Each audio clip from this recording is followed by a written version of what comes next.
Shalom wanita-wanitanya Allah, wanita-wanita yang diurapi Tuhan. Saya berharap semua wanita-wanita Allah yang menyaksikan acara ini tetap semangat dan selalu dalam keadaan sehat dalam perlindungan Tuhan. Perkenalkan, nama saya Katrina Rugunsari Simanjuntak. Saya sebagai Ibu Gembala dari GBI PCC Pasir Putih Pekanbaru. Dalam acara sharing inspirasi wanita ini, saya akan membawakan tema wanita yang takut akan Tuhan dan berintegritas.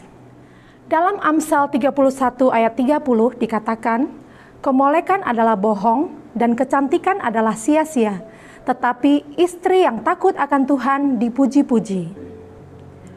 Sebagai istri yang takut akan Tuhan, kita harus menjadi wanita-wanita Allah yang berintegritas. Apa yang dimaksud dengan wanita yang berintegritas? Yang dimaksud dengan berintegritas adalah kita harus konsekuen terhadap apa yang kita ucapkan, itulah yang harus kita lakukan. Contohnya, kita sedang mengajarkan anak kita untuk tidak berbohong, karena berbohong adalah dosa. Lalu, suatu ketika ada tamu datang ke rumah kita, dan kita enggan menjumpai tamu tersebut karena ada suatu hal tertentu. Lalu kita berkata kepada anak kita, "Nak, tolong bilang, Mama tidak ada di rumah ya." Saudariku, itu adalah perbuatan yang tidak patut kita teladankan kepada anak-anak kita. Kita menjadi wanita yang tidak berintegritas. Kita tidak konsekuen terhadap apa yang kita ucapkan dan apa yang kita lakukan. Saudariku, ada beberapa dampak kehidupan dari seorang istri yang takut akan Tuhan.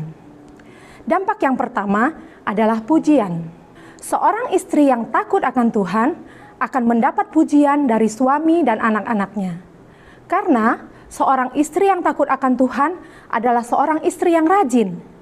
Ia tidak akan membiarkan kemalasan menguasai dirinya. Istri yang takut akan Tuhan akan mampu mengurus suaminya, mengurus anak-anaknya dengan sebaik-baiknya. Dengan demikian, ia mendapat pujian dari semua orang. Dampak yang kedua adalah kebahagiaan. Dalam Mazmur 128 ayat 1 dikatakan, "Berbahagialah setiap orang yang takut akan Tuhan, yang hidup menurut jalan yang ditunjukkannya." Saudariku, jelas menurut ayat ini dikatakan bahwa setiap orang yang takut akan Tuhan dan yang hidup menurut jalan yang ditunjukkan Tuhan akan berbahagia. Demikianlah juga dengan istri yang takut akan Tuhan akan memperoleh kebahagiaannya. Berikutnya, dampak yang ketiga adalah adanya pengenalan akan Allah itu sendiri. Di dalam Amsal 1 ayat 7 berkata demikian, "Takut akan Tuhan adalah permulaan pengetahuan, tetapi orang bodoh menghina hikmat dan didikan." Saudariku, istri yang takut akan Tuhan tentunya memiliki kehidupan yang intim dengan Tuhan. Bagaimana caranya? Yaitu dengan cara memuji-muji dan menyembah Tuhan di dalam setiap waktu, di dalam sepanjang hidupnya. Di dalam kehidupan yang intim dengan Tuhan, tentunya terjadi pengenalan akan Tuhan itu sendiri. Jadi, saudariku, istri yang takut akan Tuhan akan memiliki pengenalan akan Allah itu sendiri. Dan yang berikutnya adalah dampak yang keempat, yaitu keselamatan jiwa-jiwa. Di dalam 1 Petrus 3 ayat yang pertama dikatakan demikian. "Demikian juga hai kamu, hai istri-istri, tunduklah kepada suamimu, supaya jika ada di antara mereka yang tidak taat kepada firman, mereka juga tanpa perkataan dimenangkan oleh kelakuan istrinya."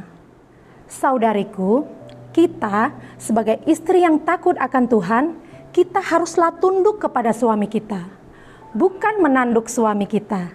Artinya, kita harus bisa menjadi saksi bagi kemuliaan Tuhan di dalam rumah tangga kita pribadi. Menjadi teladan yang berjalan di dalam kebenaran firman Tuhan. Sehingga tanpa berkata-kata apapun, kita bisa memenangkan suami kita, memenangkan suami anak-anak kita melalui kelakuan kita yang baik. Karena suami kita dan anak-anak kita bisa melihat Kristus nyata di dalam kehidupan pribadi kita.